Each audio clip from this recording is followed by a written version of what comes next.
Government is not the solution to our problem. Government is the problem. The societies which have achieved the most spectacular, broad-based economic progress in the shortest period of time are not the most tightly controlled, not necessarily the biggest in size, or the wealthiest in natural resources. No, what unites them all is their willingness to believe in the magic of the marketplace. The result is a huge shadow market that may control our financial destiny, and yet the details of these private insurance contracts are hidden from the public, from stockholders, and from federal regulators. No one knows what they cover, who owns them, or whether or not they have the money to pay them off. The headline is Enron stock overvalued? The gist of the article is that Enron is sort of a black box, which, sorry, it's true. I mean, it's just difficult for us to show people the specifics of how money flows through, particularly the wholesale business. The idea that you could lend money to someone who couldn't pay it back is not an inherently attractive idea to the layman, right? However, it seemed to fly with people who were making $10 million a year. With clients clamoring for safe investments with above-average return, the big Wall Street investment houses bought up millions of the least dependable mortgages, chopped them up into tiny bits and pieces, and repackaged them as exotic investment securities that hardly anyone could understand. It was a magical new idea. Transform energy into financial instruments that could be traded like stocks and bonds. A trainee making $45,000 a year would have had the common sense not to bet the firm on mortgage contraptions that no one in the firm actually understood. That is not a deep point to comprehend.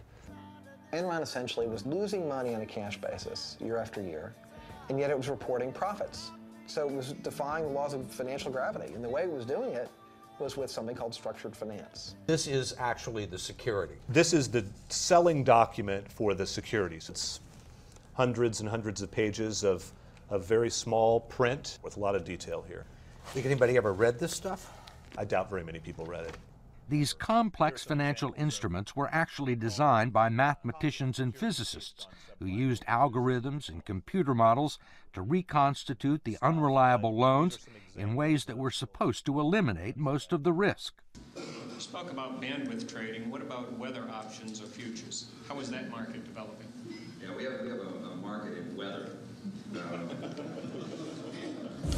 When Enron announced its latest plan to trade weather, people wondered whether it was good science or science fiction.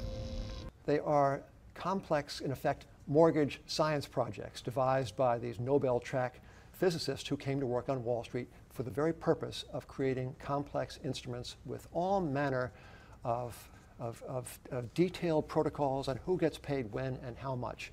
And the complexity of these structures is at the very center of the crisis of credit today. The Enron fraud is the story of synergistic corruption. There are supposed to be checks and balances in the system.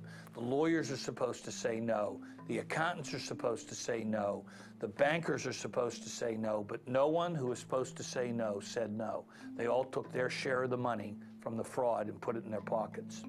Somehow, through, I will call it a criminal neglect and incompetence, the people at the top of these firms chose to look away, to take more risk, to enrich themselves, and to put the shareholders, and indeed the country itself, ultimately the country's economy, at risk.